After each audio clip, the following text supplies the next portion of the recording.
Adiana Tirikan, Pak. Dan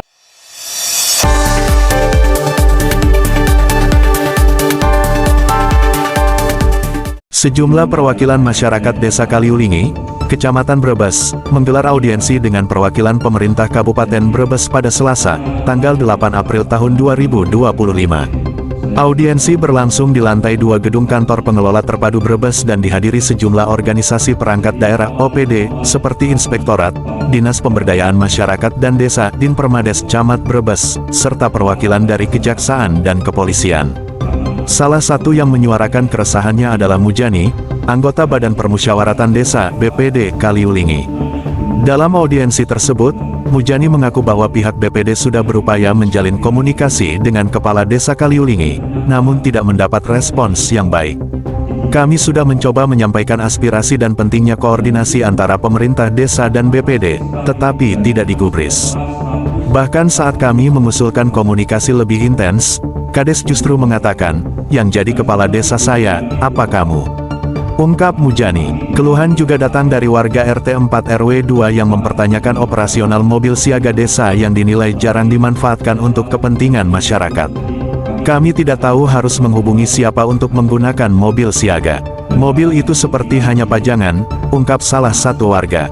Warga juga menyoroti soal proposal posyandu yang ditandatangani kepala desa dan bahkan dikirim hingga ke Taiwan untuk meminta sumbangan dari warga Kaliulingi yang bekerja sebagai migran di sana. Hal ini menimbulkan pertanyaan mengenai transparansi dan akuntabilitas pengelolaan dana serta kegiatan desa. Kritik tajam juga disampaikan terkait pembangunan jalan desa yang ambrol setahun lalu. Warga sempat membuat video kondisi jalan yang ambrol tersebut, namun kepala desa justru menanggapi dengan ancaman bahwa jika video tidak dihapus, dana desa tidak akan cair. Setelah video dihapus, sampai sekarang, sudah genap setahun, tidak ada tanggapan atau perbaikan dari desa, ungkap seorang warga lainnya. Audiensi ini diharapkan dapat menjadi titik awal penyelesaian berbagai persoalan yang dirasakan masyarakat Desa Kaliulingi. Warga meminta pemerintah daerah segera menindaklanjuti dan memastikan pelayanan publik di desa berjalan sebagaimana mestinya. Dari RT 4 RW 2. Begini Pak, jadi saya nelayan biasa, kebetulan pendidikan saya SD. Saya tidak tahu mengenal masalah dana apapun, masalah dana desa saya tidak tahu. Jadi awal kami, para pemuda khususnya, itu melaksanakan kerja bakti Pak, karena solokan biasa kerja bakti. Dan di gang RW 4 itu ada pembangunan yang belum genap 1 bulan, bahkan 1 minggu, yang videonya sempat viral itu. Dan ternyata cornya itu Pak diginiin remuk Pak, dan itu sangat fantastis sekali, dananya tertera 141 juta untuk bank itu. Dan setelah video viral itu Pak, teman-teman kami dipanggil oleh Pak Kades. Pak Kades memberi undangan 5, tapi saya tahu teman-teman ingin ikut, jadi kami ada 20 orang hadir. Dari Pak Kades itu bilang begini, "Mas, tolong video itu dihapus, sebab kalau video itu dihapus, kalau video itu tidak dihapus, dana desa tidak akan keluar. Jadi kalau video Mas mempertahankan video itu, dana desa tidak akan keluar. Dan kemungkinan di Kaliulingi nggak ada pembangunan. Tahun 2024 Pak, sudah segenap 1 tahun. Jadi kami, ya udah Pak, namanya kami juga orang bodoh, ya udah Pak, video itu akan kami hapus dengan syarat, tolong Pak, gang kami yang di sini, RW ini, tolong Pak diperbaiki, drainasenya diperbaiki Pak. Terus kami minta kompan Pak, biar gak kebanjiran. Pak Kades menyuruh Pak Carik untuk mencatat, dan alhamdulillah sudah 1 tahun Pak, belum terlaksana. Entah benar kata Pak Kades dananya nggak keluar atau gimana, saya nggak tahu Pak. Dan waktu kami ke balai desa, kami itu tercengang Pak, melihat anggaran desa tahun 2023 itu 3 miliar. Kami namanya orang bodoh Pak, nggak tahu apa-apa. Jadi di situ tertera ada dana darurat bencana sebesar 200 juta sekian. Kebetulan masih terpampang di sana. Kami namanya orang bodoh Pak tanya, kebetulan rumah saya sering kebanjiran dekat kali Pak. Yang namanya kali Pemali itu sering meluap Pak. Jadi sering limpas. Jadi saya tanya kepada Pak Kades, teman-teman, Pak Kades, ada dana darurat bencana yang jumlahnya sangat fantastis Pak Kades. Kok mengapa kalau kali Pemali limpas, kami minta bantuan? Kami minta bantuan berupa karung saja. Kok kayaknya nggak ada? Apa dananya nggak ada? Apa karungnya yang dibeli nggak ada? Pak Kades menjelaskan begini. Oh itu dana darurat bencana itu untuk BLT Mas. Tapi setelah kami telusuri ternyata ada yang untuk perbaikan darurat bencana, bukan hanya BLT. Terus kami bertanya lagi kepada Pak Kades. Oh jadi begitu Pak. Jadi BLT itu dana darurat bencana Pak. Oh yaudah. Kami orang bodoh Pak, nggak tahu ya udah diam.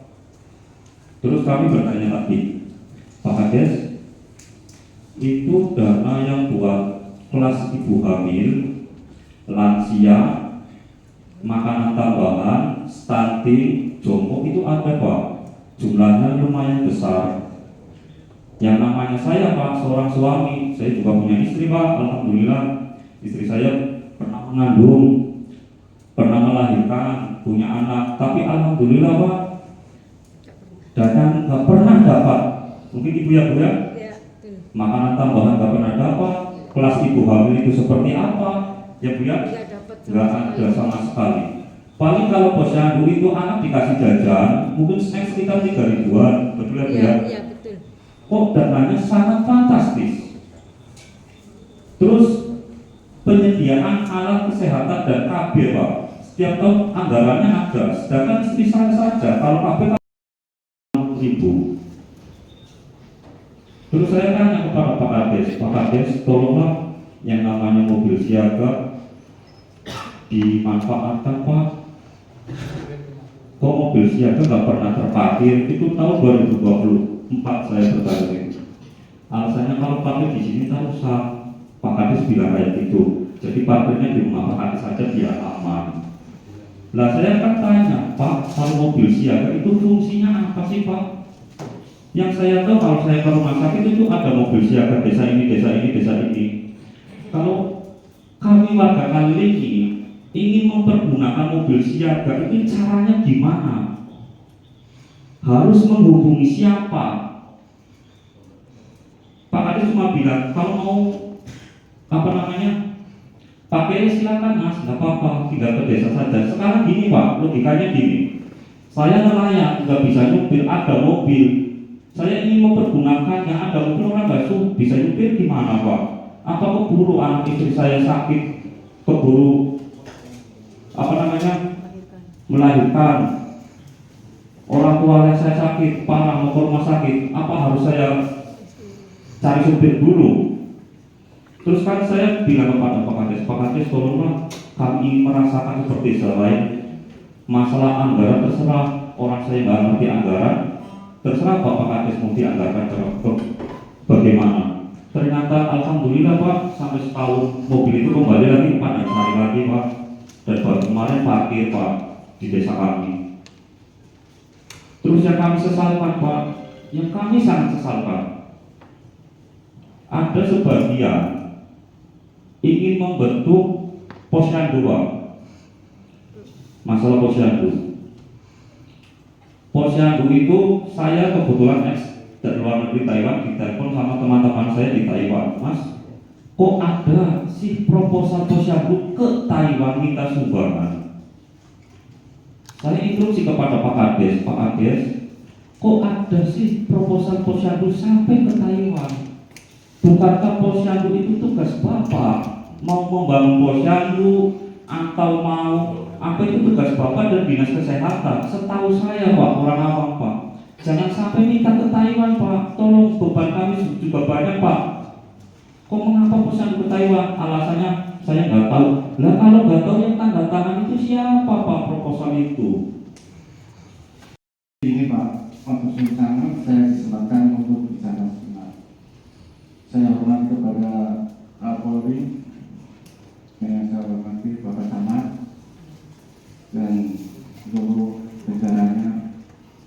Saya minta maaf, tapi sebentar. Begini, saya sudah musyawarah sama Allah waktu pertama tahun berapa itu.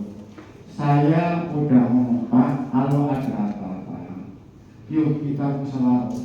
Saya sebagai anggota PPD, saya terlibatlah, maksudnya kalau ada apa-apa. Tapi dia anggap itu tidak ada PPD. Ya enggak, dan yang ngomongin gini malah, selain dari lurah, aku apa kamu? Ya udah, seperti itu. Adalah presiden Nah, katanya kalau desa itu kan ada lurahnya. Kalau anak itu ada bapak dan ibunya. Ya kan?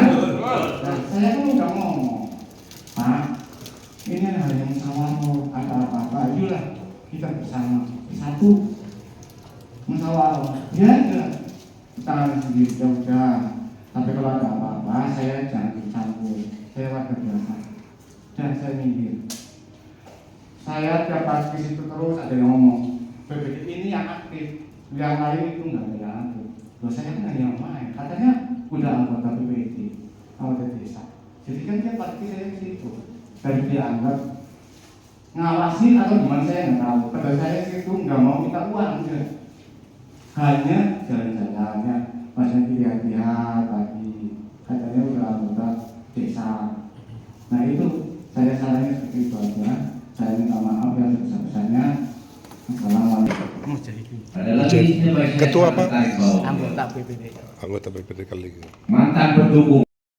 3 rumah, 1, 2, 3, dan rumah saya rumah yang komplit dan selalu standby di rumah karena saya orang daratan Sukin.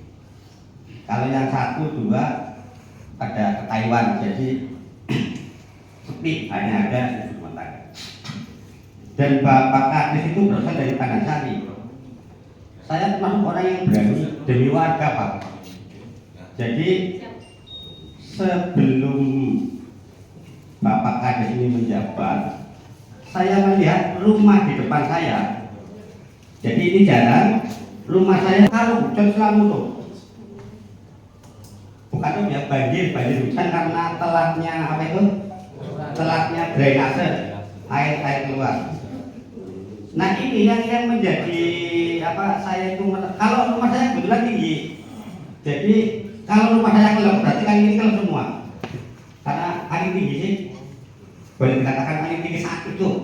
Kalau sekarang banyaknya segini. Nah ini kalau hujan 3 jam aja, yang tenggelam itu kasurnya, Pak. Jadi kasur, bukan sekedar halaman, kasur. Kemudian ada pencalonan kepala desa, saya melihat bahwa ini yang ada titelnya ini, SN. Yang lain kan nggak punya titel. Karena kebetulan saya juga dari ya pernah sekolah lah ya ibaratnya. Jadi mungkin kalau orang yang punya titel itu apa wawasannya itu lebih inilah. Akhirnya saya memberanikan diri. Padahal saya orang Kalimantan ini tapi mendukung Bapak Kadis. Bahkan menjelang pencoblosan mobil saya taruh untuk mengangkut. Itu demi kemajuan, bukan demi apa-apa. Kalau saya nyaman-nyaman saja sudah. Mau banjir mau apa, saya nyaman sudah. Dan akhirnya sampai pencoblosan dan dia menang. Sebelum saya mendukung, saya mengusulkan, Pak, tolong ya Pak ya, kalau nanti Bapak jadi, tolonglah itu drainase yang itu membuat banjir itu diperbaiki biar apa? Biar airnya lancar dan tidak hujan. Apalagi mereka ini merasa dia dirikan, Pak. Dari RW 1 sampai RW 4. Kalau dikatakan kenal wajah Bapak Kepala Desa, kenal, mungkin kenal, karena mereka yang pilih. Tapi pernah nggak disapa oleh Kepala Desanya? Tidak pernah, Pak. Karena kita di sini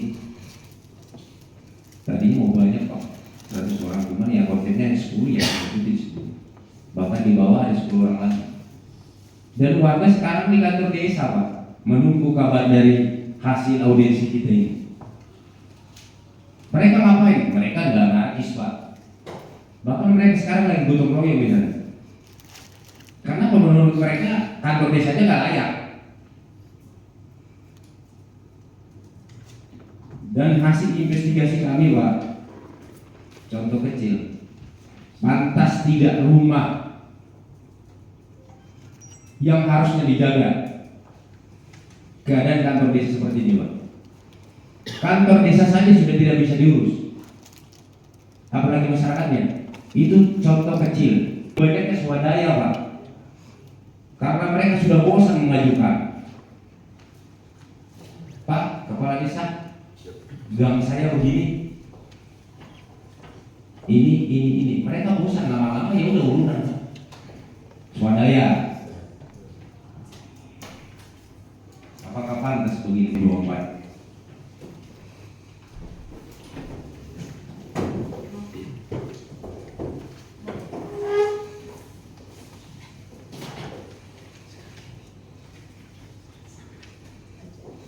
Dan ketika musim hujan lagi. Tapi desa Kalwiling itu mendapatkan penghargaan desa tercantik Pak. Makanya saya bingung, kok pemerintah daerah ini bisa memberikan suatu penghargaan terhadap di sekolah ini desa tercantik? Apa karena airnya? Apa karena rerumputannya? Makanya kepada bapak-bapak yang harusnya tupoksi, mohon maaf, tugas inspektorat Pak. Mohon maaf Pak Camat, setiap tahun kan molek Pak. Bagaimana hasil moleknya? Apakah hanya SPJ tanda tangan toh? Bapak turun dong Pak. Kami harapkan bapak-bapak di sini turun Pak, biar lihat langsung, biar tidak timbul fitnah Pak, biar tidak katanya, tapi faktanya. Kami di sini hadir kan mengusulkan itu secara terbuka Pak. Biar nggak timbul nanti kita Pak ada udang di balik batu. Investigasi. Ya, kami di sini berbicara yang diusung oleh warga desa Kalwiling. Pertama-tama kita mau bersyukur kepada Tuhan kita bisa duduk bareng di sini Pak, silaturahmi. Kehadiran kami di sini untuk menyampaikan aspirasi kepada masyarakat warga desa Kalwiling. Kalau Bapak bertanya seperti itu tadi, untuk Bapak catat, mohon maaf Pak, sebelum kami duduk di sini, kami sebelumnya sudah mengirimkan surat apa yang diinginkan, apa yang dirasakan oleh warga desa Kalwiling. Bapak sudah lakukan surat-surat beliau tersebut dan pernyataan warga Pak, perwakilan sudah nyampe, kita datang ke Bupati, Kejaksaan, ya, Kecamatan, Pak Gubernur, Inspektorat, bahkan KPKRI sudah kita melayangkan surat tersebut. Dan di situ sudah diutarakan apa saja yang dikeluhkan oleh masyarakat warga di Kalwiling. Permintaan warga terkait apa? Patokan utamanya adalah meminta mundur kepala desa dan sekretaris desa Kalwiling. Kenapa? Mereka selama ini tidak pernah merasa dilayani. Karena kami juga yakin bahwa saya Pak Bantuan 2017 yang katanya mendapatkan program bantuan RTLH juga dengan jumlah uang 7 juta sudah dipegang oleh masyarakat. Oke? Tapi ketika pulang ke rumah, uang ini diminta kembali dan diarahkan untuk ditabung karena pembuatan buku tabungannya kolektif pada saat itu. Setelah isi oknum pamong desa meminta ATM dan buku tabungannya, Pak. Dan sampai detik ini kemarin hasil konfirmasi saya, si oknum pamong ini mengatakan lupa di mana itu buku tabungannya. Apakah itu bukan suatu kejahatan? Bapak-bapak ini duduk di sini, Pak, untuk melayani masyarakat. Saya yakin bukan untuk dilayani masyarakat. Reporter Warta Jaya Vision Kabupaten Brebes, Teguh Aji Wigono mengabarkan. Terima kasih telah menonton Warta Jaya Vision, sumber informasi terkini dan terpercaya. Jangan lupa untuk like, subscribe, dan nyalakan lonceng notifikasi agar tidak ketinggalan berita terbaru dari kami. Kami senang dapat berbagi informasi dengan Anda, dan sampai jumpa di video berikutnya di Warta Jaya Vision.